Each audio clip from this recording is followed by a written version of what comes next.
Alhamdulillah. Wassalatu wassalam ala rasulillah wa ala ali wa sahbihi ajmain. Amma ba'd. A'udhu billahi minash shaitanir rajim. Bismillahir rahmanir rahim. Assal-mo-alaikum wa rahmatullahi wa barakatuh. Some people say that the Qur'an is a deception. When we ask them, what is the origin of the deception? They give no answer. Can you point out a single deception in the Qur'an? They cannot answer. So how can you say something which you cannot logically prove? There are some people who tell a false thing, who make a false statement, and they fool themselves by sticking to it. For example, suppose there's a person who thinks Mr. A is an enemy. He thinks. He does not have any logical proof. He has no reason, but he thinks, he falsely believes that Mr. A, he is my enemy. The moment he meets Mr. A, that person starts behaving like an enemy to Mr. A. Now, Mr. A, being a human being, he retaliates. Why is he treating me as an enemy? He retaliates. The moment Mr. A retaliates, the person says, didn't I tell you? He is my enemy. See, they are retaliating to me. So you make a false statement, and you fool yourself by sticking to that statement. This is what the critics of Islam do. They make a false statement, and they fool themselves by sticking to it.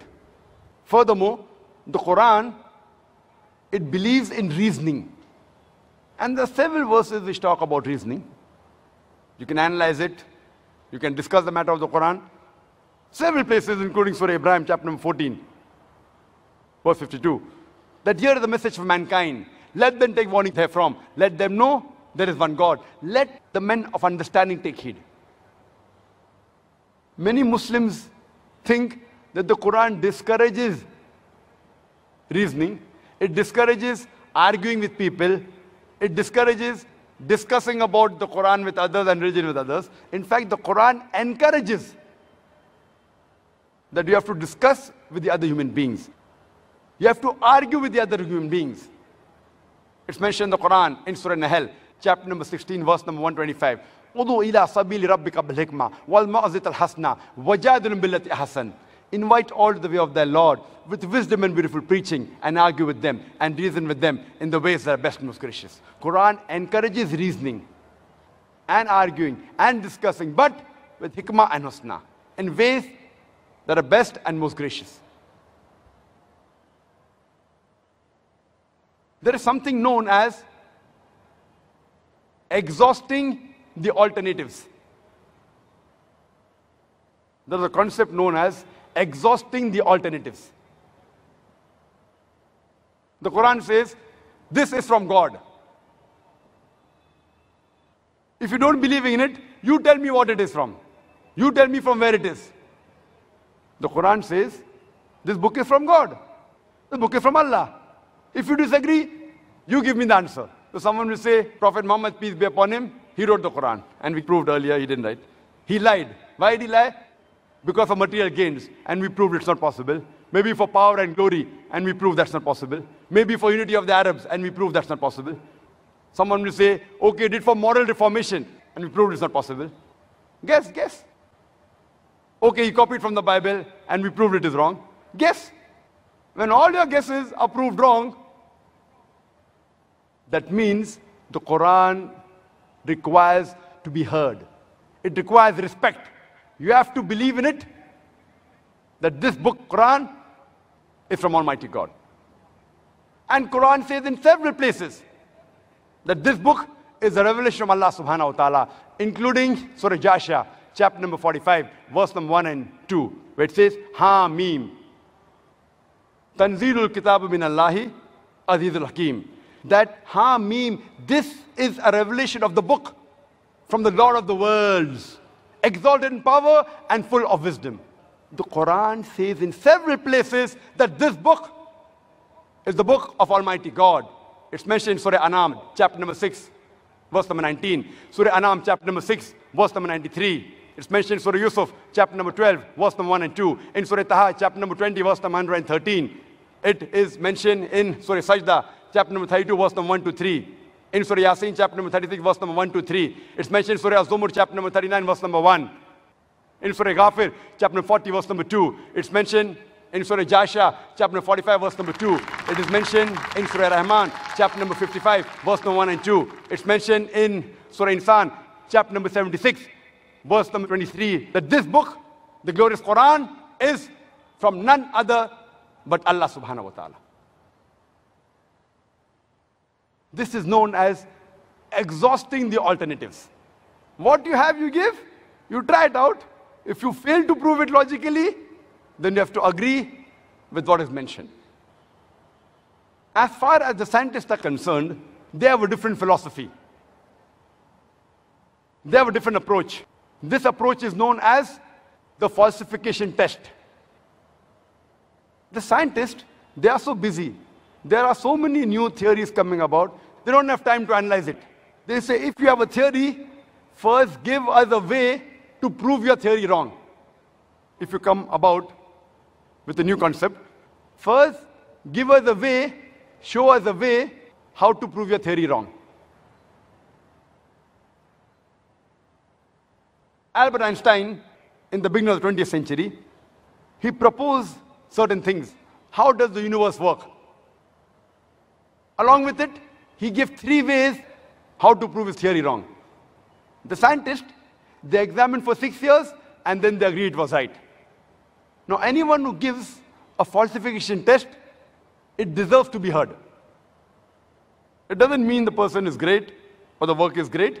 It may be right, may be wrong, but anyone who gives the falsification test, it deserves to be heard. There are innumerable falsification tests mentioned in the Quran. You want to prove the Quran wrong? It is very easy, you try it out.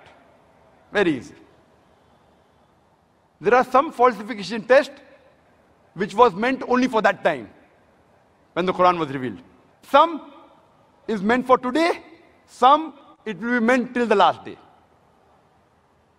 I'll just mention about 4 or 5 because of lack of time. One very good example is about the story of Abu Lahab. Abu Lahab, he was the uncle of the Prophet Muhammad sallallahu alaihi wasallam, and he was given this nickname, Abu Lahab, the father of the flame, and he was one of the staunchest enemies of the Prophet. Whenever he saw anyone speaking with the Prophet, he used to wait. Moment the Prophet left, he used to go to the man and ask him, what did the Prophet say? Did he say black? It is white. Did he say day? No, it is night. He used to speak the opposite. He was one of the staunchest enemies of the Prophet. He went out of the way, he even lied many a times just to prove the Prophet wrong. Now there is a surah in the Quran by the name Surah Lahab, chapter number 111, which all of us know very well. It's recited many times in the Salah, Tabbat Yada Abi Lahab wa Tab, etc. In this surah it is mentioned that Abu Lahab and his wife, they will burn in the hellfire, indicating they will never become Muslims. They will never ever accept Islam. Now this surah was revealed about 10 years before the death of Abu Lahab. When this surah was revealed, only thing Abu Lahab had to do was accept Islam, and the Quran would have been proved wrong. Not actually. Many of his companions who were his friends, in the span of 10 years, they accepted Islam. Abu Lahab, later on, after 10 years, he died in the Battle of Badr. 10 years, he had time. The Prophet was constantly reminding him for 10 years, you accept Islam, and the Quran will be proved wrong. So easy. Only thing he had to do was say, I am a Muslim. Finish. Not that he had to behave like a Muslim. Not that he had to offer salah. Only thing he had to say, I am a Muslim, and finish. The Quran would have been proved wrong. So easy. Very easy. He had lied many times against the Prophet. He had to lie once again, and the Quran would have been proved wrong. But he could not, because the author of the Quran is Almighty God.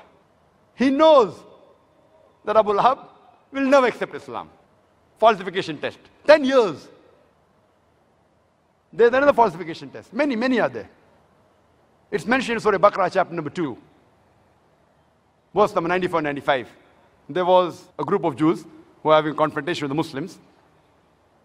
And they say that the last home with Allah is only for us. So Allah says in Surah Baqarah, chapter 2, verse 94 and 95, that if they say the last home with Allah is only for them, so ask them to call for death.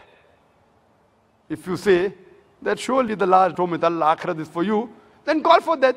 And the verse continues, they will never call for death. Never. Only thing these Jews had to do to prove the Quran wrong was say, I want to die. So easy. Not that they had to die. Not that they had to commit suicide. Not that they had to stab themselves. Only thing they had to say is, I want to die. So easy. To prove the Quran wrong, you want to say, I want to die. 4 words, Quran will be proved wrong.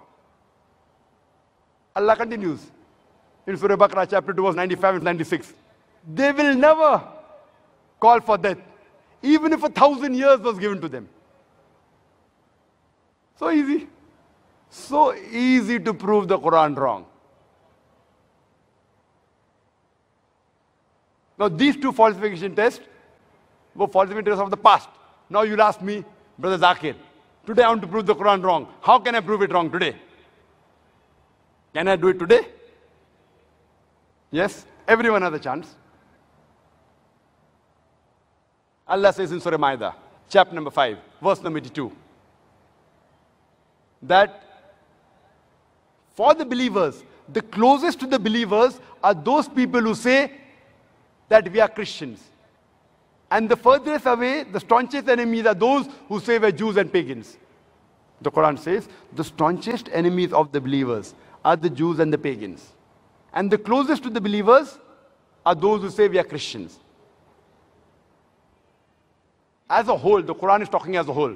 There are many Jews who have accepted Islam. There may be few Jews who are better than the Christians, but as a whole, the Quran says the Jews are the enemies of the Muslim as a whole. And the Christians are closer. Only thing to prove the Quran wrong, now all the Jews of the world, they get together and they plan. Okay, let's be good to the Muslim for a few years. Or 2-3 years. Better than the Christians. Quran is proved wrong. So easy. All the Jews of the world get together. For 3-4 years, we'll be good to the Muslims. And then we'll say this verse of the Quran, Surah Ma'idah, chapter number 5, verse number 82, is wrong. They will never do it. They will never be able to do it. Easy. There are other falsification tests. You will say, I'm not a Jew, but I want to prove the Quran wrong. How can I prove it? Allah has given everyone a chance. Allah says in the Quran, in Surah Isra, chapter number 17, verse number 88, do they say he forged it? Try and produce a Quran like unto it. I mean, do you say the Quran is forged? Try and produce a Quran like it. The same challenge is repeated in Surah Tur, chapter number 52, verse number 34. Allah challenges that try and produce a Quran like it, and you'll never be able to do it. Even if all the jinns and the humankind gather together, they will never be able to produce the like of the Quran without the help of Allah. It's a challenge. Now Allah makes the challenge easier. Allah says in Surah Hud, chapter number 11, verse number 13, do they say he forged it? Produce 10 surahs forged like unto it. Not the whole Quran. Difficult? Forget it. That challenge is difficult. Produce 10 surahs like the Quran. And call forth for help anyone besides Allah. And you'll never be able to do it. Allah makes the challenge easier, much easier. In Surah Yunus, chapter number 10, verse number 38. Do they say he forged it? Produce 1 surah like it. 1. Not the whole Quran, not 10 surah, 1 surah like it. And call forth for help anyone who you want besides Allah, and you'll not be able to do it. No response. Now Allah makes the test much easier.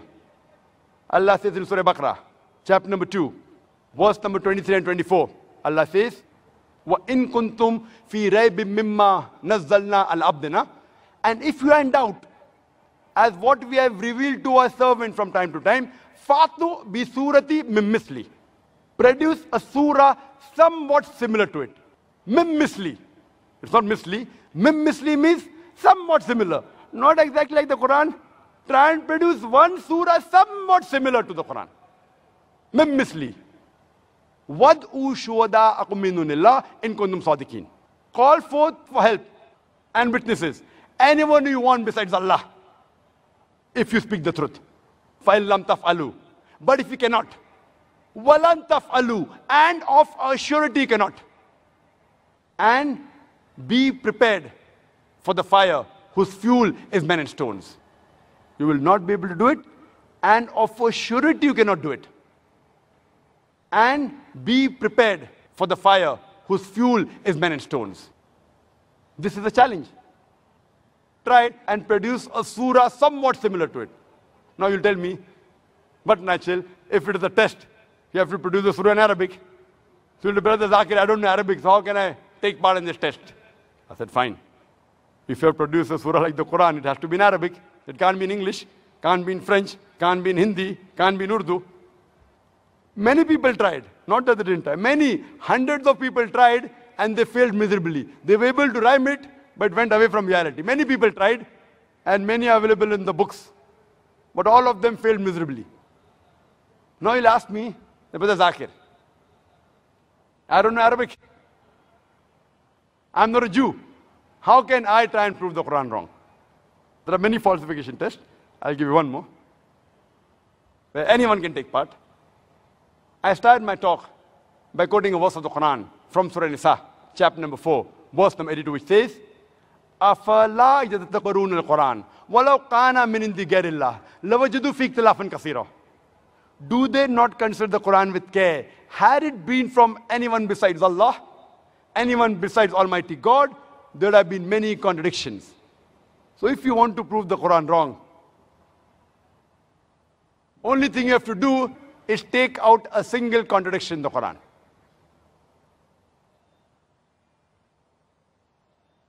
If anyone takes out a single contradiction in the Quran will be proved wrong. Not that people did not try. Many people tried. You go on the internet, you will find 1,000 contradictions. But all of them, either out of context, or mistranslation, or illogical. So this is called as a falsification test. So Quran shows us a way how to prove itself wrong. If you think it's not from God, you want to prove it wrong, try it. Take out a single contradiction, the Quran will be proved wrong. This is called as the falsification test. Anyone who believes in God will immediately agree, if he is unbiased with what I've said in the last 1 hour, he'll have to agree that the Quran is from God. Wa akhiru da'wana alhamdulillahi rabbil alameen.